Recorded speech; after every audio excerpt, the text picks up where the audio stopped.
Baik, terus saudaraku yang terkasih di dalam Tuhan, patut kita bersyukur saat ini kita akan belajar satu kebenaran firman Tuhan.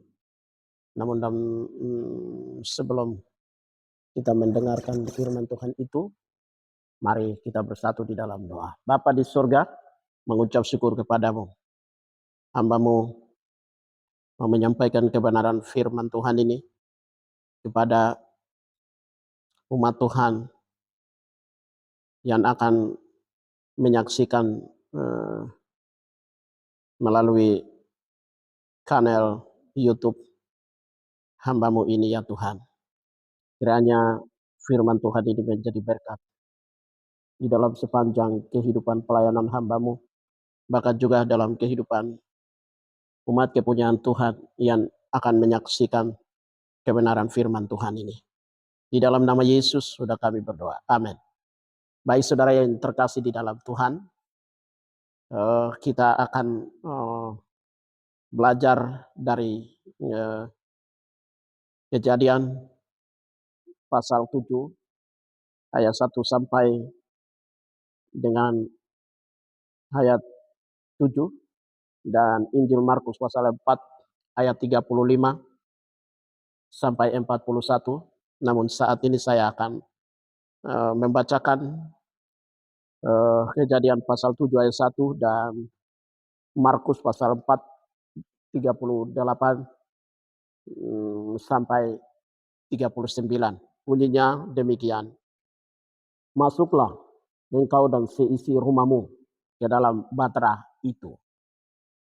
Injil Matius pasal 4 38 dan 39. Guru, engkau tidak peduli kalau kita binasa.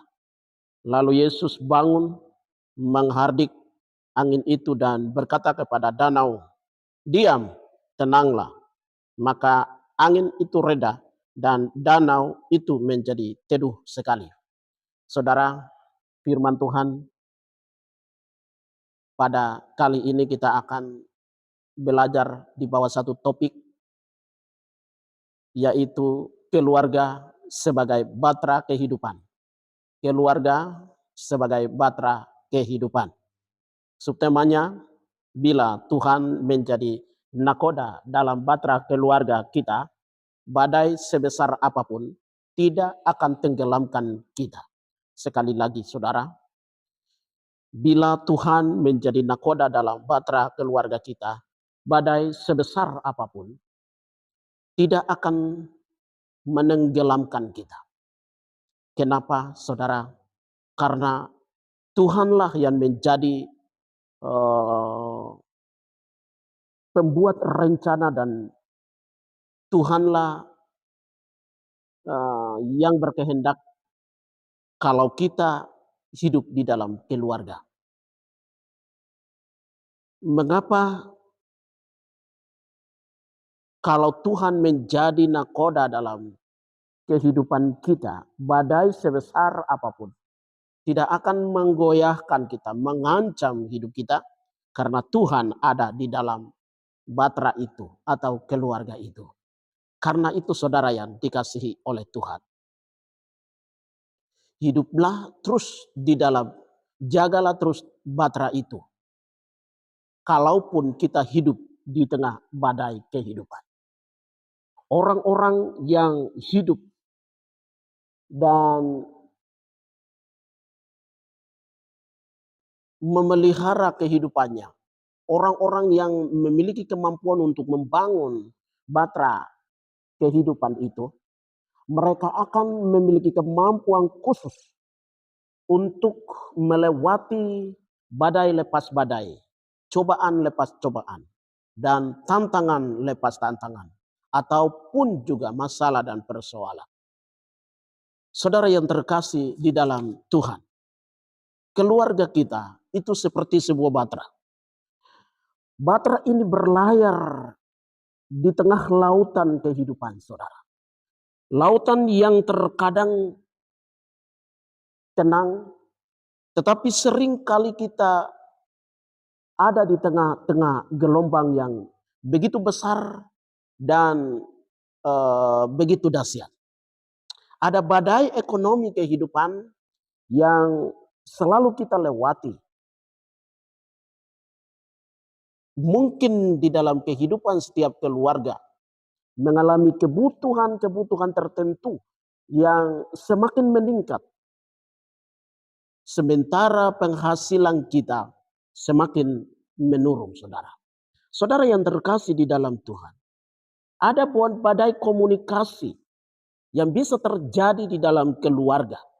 Suami istri sering terjadi saling salah paham. Anak-anak juga tidak menghormati orang-orang tuanya. Badai moral. Sering dunia menawarkan dengan gaya hidup yang jauh atau lepas dari kebenaran firman Tuhan. Saudara yang terkasih di dalam Tuhan, kita semua tahu kehidupan ini, saudara. Keluarga ini tidak selalu tenang, tidak selalu mulus dalam perjalanan kehidupan keluarga itu. Ada badai, ada gelombang, arusnya deras, membuat kita tidak bisa bertahan. Keutuhan sebagai keluarga itu yang telah dibentuk oleh Tuhan, saudara. Tapi itu semua, saudara, bila Tuhan menjadi nakoda dalam batra itu, maka saudara yang dikasihi oleh Tuhan, apapun sebesar gelombang kehidupan, tidak mudah digoyahkan rumah tangga itu. Saudara yang terkasih di dalam Tuhan, ada dua kisah di dalam ayat yang kita baca tadi ini. Berbicara bagaimana batra ini berbicara tentang simbol kehidupan keluarga yang selamat dari kehancuran itu, saudara. Sedangkan perahu para murid di Danau Galilea itu simbol daripada iman yang diuji di tengah-tengah ombak kehidupan, saudara. Saudara yang terkasih di dalam Tuhan kita Yesus Kristus. Karena itu hari ini kita mau belajar sedikit mengenai 4 kunci kehidupan keluarga. Itu sebagai batra hidup di tengah dunia ini. Ada 4 kunci kehidupan.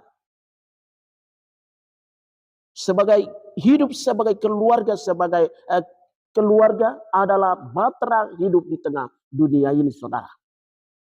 Hal yang pertama adalah, saudara, keluarga itu dibangun di atas kebenaran firman Tuhan. Kenapa, saudara yang dikasihi oleh Tuhan? Keluarga yang tidak dibangun di atas kebenaran firman Tuhan mudah runtuh, saudara. Mudah tercerai-berai, saudara. Dan tidak memiliki kemampuan untuk mempertahankan suatu badai yang menggoncangkan keluarga itu. Saudara yang dikasihi oleh Tuhan, batra Nuh yang dibangun itu, dia tidak membangun batra itu dengan idenya sendiri, dengan pemahamannya sendiri, dengan kemauannya sendiri, saudara. Saudara yang terkasih di dalam Tuhan kita Yesus Kristus. Karena itu firman Allah memberitahukan kepada kita agar saudara Nuh ini melakukan apa yang Tuhan perintahkan. Sesuai dengan apa yang Tuhan perintahkan kepada Nuh, Nuh melakukannya, saudara. Artinya bahwa dena dari batra Nuh itu, dia ambil dari Tuhan dan mengikuti arahan terus dari Bapa di sorga. Kejadian pasal 6 ayat 22 mengatakan, lalu Nuh melakukan semuanya itu tepat seperti yang diperintahkan Allah kepadanya. Itu artinya bahwa keluarga yang kuat dimulai dari ketaatan kepada firman Allah. Bukan hanya tahu, tetapi tidak taat. Tahu seolah-olah tidak tahu. Mengerti seolah-olah tidak mengerti. Membaca seolah-olah tidak membaca.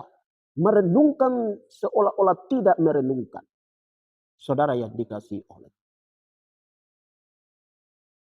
Tuhan. Karena itu Mazmur pasal 127 ayat 1 itu Di sana menjelaskan bahwa jikalau bukan Tuhan yang membangun rumah itu, sia-sialah usaha orang yang membangunnya. Artinya bahwa saudara yang dikasihi oleh Tuhan, keluarga itu dibangun oleh Tuhan Allah sendiri. Keluarga itu dititipkan oleh Tuhan Allah sendiri. Titipan laki-laki, titipan perempuan, anak laki-laki. Itu diberikan oleh Tuhan Allah sendiri. Saudara yang dikasihi oleh Tuhan. Karena itu suami itu bijak. Istri harus rajin. Anak-anak boleh pintar. Dan ini tidaklah salah. Tetapi suami yang bijak, istri yang pintar, istri yang rajin ataupun juga anak-anak yang pintar. Kalau hidup tanpa firman Allah, hidupnya tidak dibangun di atas kebenaran firman Tuhan, saudara, maka sia-sialah kehidupan keluarga itu. Karena itu mari kita pastikan setiap keputusan keluarga itu dilandaskan di atas doa. Setiap hari keluarga itu bersaat teduh bersama-sama. Firman Tuhan menjadi pegangan, bukan hanya hiasan di tengah-tengah rumah tangga itu. Firman Tuhan menjadi benar-benar bagian di dalam keluarga itu. Firman Tuhan harus mendiami, menduduki, bertata di dalam keluarga. Artinya bahwa keluarga harus melandaskan di atas kebenaran firman Tuhan. Maka keluarga itu tidak akan pernah goyah. Saudara yang dikasihi oleh Tuhan. Yang kedua, badai itu adalah ujian dari iman. Badai itu adalah ujian dari iman. Saudara yang terkasih di dalam Tuhan. Kita tahu bahwa kalau keluarga itu sebagai batra kehidupan, maka biarlah di dalam keluarga itu memiliki keyakinan, iman yang teguh hanya kepada Yesus Kristus, iman yang teguh hanya kepada Allah Bapa di sorga, berimani terus kepada Roh Kudus dan firman Allah yang telah menjadi manusia dan diam di antara kita. Yesus tidak menjanjikan laut itu selalu tenang, saudara. Tetapi ia berjanji untuk menyertai kita dalam setiap badai kehidupan itu. Badai tetap akan ada. Badai itu menjadi satu tantangan di dalam hari-hari hidup. Badai itu menjadi sesuatu yang tidak lepas di dalam kehidupan keluarga itu. Karena dunia ini penuh dengan kejahatan. Dunia penuh dengan dosa. Maka itu badai kehidupan boleh dialami, terus dialami oleh keluarga. Karena itu saudara yang terkasih di dalam Tuhan. Di tengah-tengah badai kehidupan itu, Tuhan, Yesus Kristus mau menyertai dengan kita. Beserta dengan kita. Karena dia adalah Immanuel di dalam sepanjang kehidupan orang percaya. Injil Matius pasal 4, 38 dan 39. Sempat murid-murid itu panik. Tapi Yesus juga tidur di buritan perahu mereka. Cepat-cepat bangun dan dia berkata, tenanglah. Maka angin itu juga, gelombang itu, ombak itu bisa mendengar. Dan Galilea menjadi tenang dan teduh. Murid-muridnya pada waktu itu sempat panik dan berkata, Guru, engkau tidak peduli kalau kita binasa.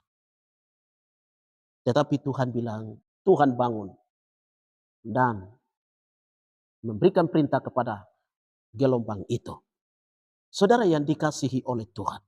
Banyak keluarga hari-hari ini selalu berseru kepada Tuhan. Tuhan, di mana engkau saat ini? Kami sedang susah. Kami sedang ada di tengah badai goncangan hidup.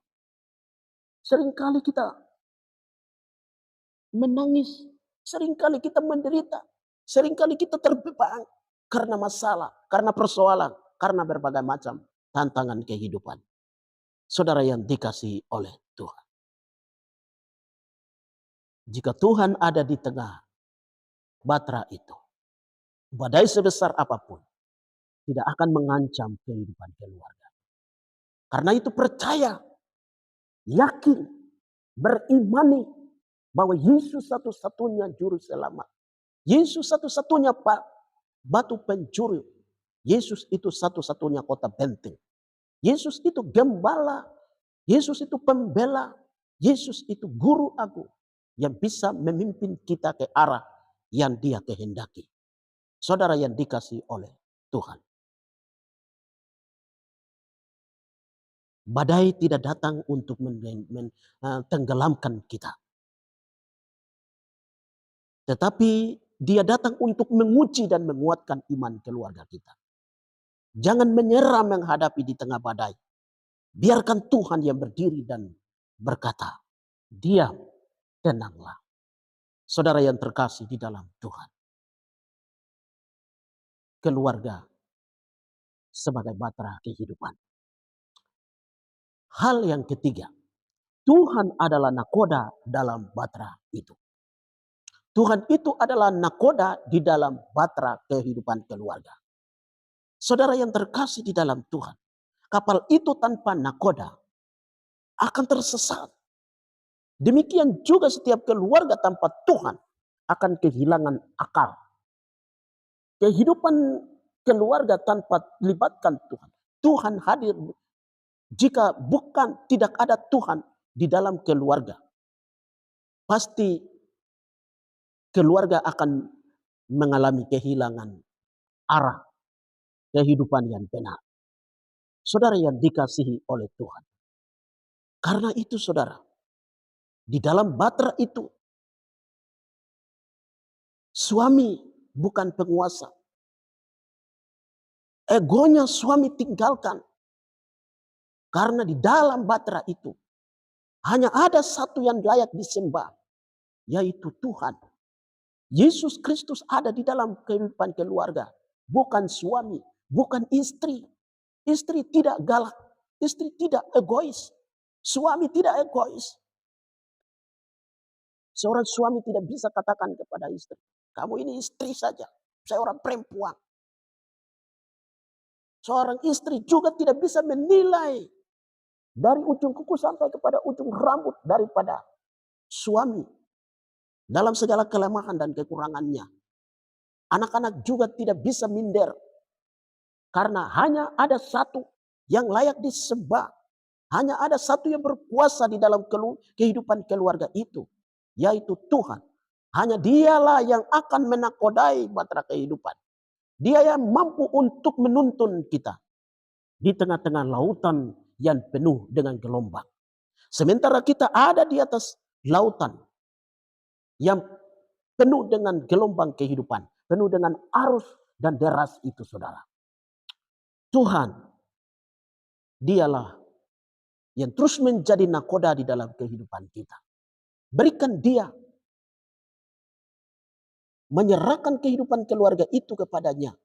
Setiap pergumulan, persoalan apapun terjadi, berikan kepadanya, dia akan tangani semuanya itu. Saudara yang terkasih di dalam Tuhan. Yosua pasal 24 ayat yang ke-15. Di sana menjelaskan, tetapi aku dan seisi rumahku, kami akan beribadah kepada Tuhan. Ini kata-kata seorang pemimpin. Ini kata-kata dari seorang kepala di dalam keluarga. Suami harus yakin, mengambil komitmen tempat untuk beribadah. Bukan kepada kekayaan, bukan kepada kemuliaan, bukan kepada pendidikan, bukan kepada pengalaman, bukan kepada kedewasaan, bukan kepada kelebihan-kelebihan tertentu. Tetapi berkomitmen bahwa saya dan seisi rumah saya, kami akan memilih dan beribadah hanya kepada Tuhan. Kenapa? Karena di dalam perjalanan ini, hanya Tuhan menjadi nakoda. Saudara yang terkasih di dalam Tuhan. Karena itu, Keluarga yang menjadikan Tuhan sebagai pusat kehidupan akan mengalami damai sejahtera meskipun badai itu belum berhenti. Badai tetap kita akan berhadapan. Badai akan menjadi makanan di dalam kehidupan keluarga. Tetapi kita tidak pernah lelah. Kita tidak pernah berhenti. Kita tidak pernah merusak keluarga. Kita tidak pernah mencerai-beraikan kehidupan keluarga itu. Ada satu Tuhan, ada satu yang menjunjung, yang bisa kita junjungkan, yaitu Tuhan. Dia akan dan dia terus menjadi nakoda kehidupan. Yang terakhir saudara, kasih menjadi daya penggerak di dalam batra. Kasih itu menjadi batra, daya penggerak di dalam batra kehidupan keluarga. Saudara yang dikasihi oleh Tuhan, setiap batra itu perlu tenaga pendorong. Dan tenaga terbesar di dalam keluarga itu adalah kasih. Kasih itu akan mendorong kehidupan keluarga itu. Dan kasih akan menjadi tontonan di dalam kehidupan keluarga. Mendatangkan berkat, mendatangkan kasih, mendatangkan damai sejahtera, mendatangkan kasih sayang, mendatangkan segala berkat dari Tuhan di tengah kehidupan keluarga itu. Bahkan juga kasih di tengah keluarga. Kalau itu melebar luas di tengah keluarga, maka kasih itu akan menutupi banyak sekali dosa. Saudara yang dikasihi oleh Tuhan, kasih menutupi segala sesuatu. Kasih menutupi beban, kasih menutupi masalah, kasih menutupi banyak sekali persoalan. Yang seharusnya rusak, yang harusnya akan hancur. Tetapi kalau ada kasih di tengah keluarga, maka semua akan enyah. Saudara yang dikasihi oleh Tuhan, yang sangat penting itu adalah kasih menutupi keluarga, kekurangan suami, kasih itu akan menutupi kekurangan istri, kasih akan memampukan kedua orang tua saling mengampuni, dan kedua orang tua layak untuk mengampuni kepada anak, dan anak-anak menghormati juga kepada orang tua. Kenapa saudara yang dikasihi oleh Tuhan? Kasih itu penggerak. Kasih itu sebuah obor yang menghidupkan keluarga itu. Agar keutuhan keluarga itu terus ada dan ada dalam segala waktu. Kasih membuat keluarga itu tidak mudah retak. Kasih itu bukan sekedar perasaan. Tetapi kasih itu adalah tindakan nyata yang dapat dibuktikan oleh keluarga itu sendiri, saudara. Saudara yang dikasihi oleh Tuhan. Karena itu saudara yang dikasihi oleh Tuhan, laut kehidupan mungkin tidak akan pernah benar-benar tenang. Tetapi bahtera kehidupan keluarga itu berlayar bersama Yesus Kristus. Yang adalah batu penjuru bagi kita. Yang adalah gembala agung bagi kita. Pasti kita akan selamat sampai kepada pelabuhan yang indah. Hari ini saudara yang terkasih di dalam Tuhan, Tuhan mengajak kepada setiap keluarga untuk memperbaharui komitmen keluarga itu. Menjadikan Yesus sebagai pusat kehidupan keluarga. Menjadikan firman sebagai tolok ukur di dalam kehidupan keluarga itu. Dan menjadi kasih sebagai tali pengikat antara suami dan istri, antara suami istri dan anak-anak. Saudara yang dikasihi oleh Tuhan, kiranya berkat firman Allah saat ini menjadi berkat di dalam perjalanan kehidupan kita. Keluarga sebagai bahtera kehidupan. Bila Tuhan Yesus Kristus menjadi nakoda di dalam perjalanan kehidupan bahtera keluarga itu, goncangan apapun, badai apapun tidak akan mudah untuk menghantam kehidupan kita. Saudara, karena keluarga itu dibangun di atas firman Allah. Badai dan goncangan kehidupan itu, keluarga memandang sebagai ujian iman. Begitupun juga saudara, Yesus Tuhan telah menjadi nakoda di dalam bahtera kehidupan keluarga. Karena itu badai apapun tidak mudah untuk mengancam kehidupan keluarga kita. Saudara yang sudah berkeluarga, pertahankan keluargamu. Baik suamimu seperti apa kelemahannya. Kalaupun suami melihat istri punya kelemahannya seperti apa, atau anak-anak ini punya kelemahan seperti apa, pertahankan suamimu, pertahankan istrimu, pertahankan anak-anakmu. Bawa kehidupan keluarga itu. Tuhan tidak akan tinggal diam. Dia tidak akan tidur di dalam bahtera keluarga kita. Dia akan bangkit dan dia akan teduhkan dan tenangkan. Semodel apapun badai kehidupan itu. Kiranya Tuhan Yesus Kristus, firman Allah yang hidup, memberkati kita sekalian. Salam.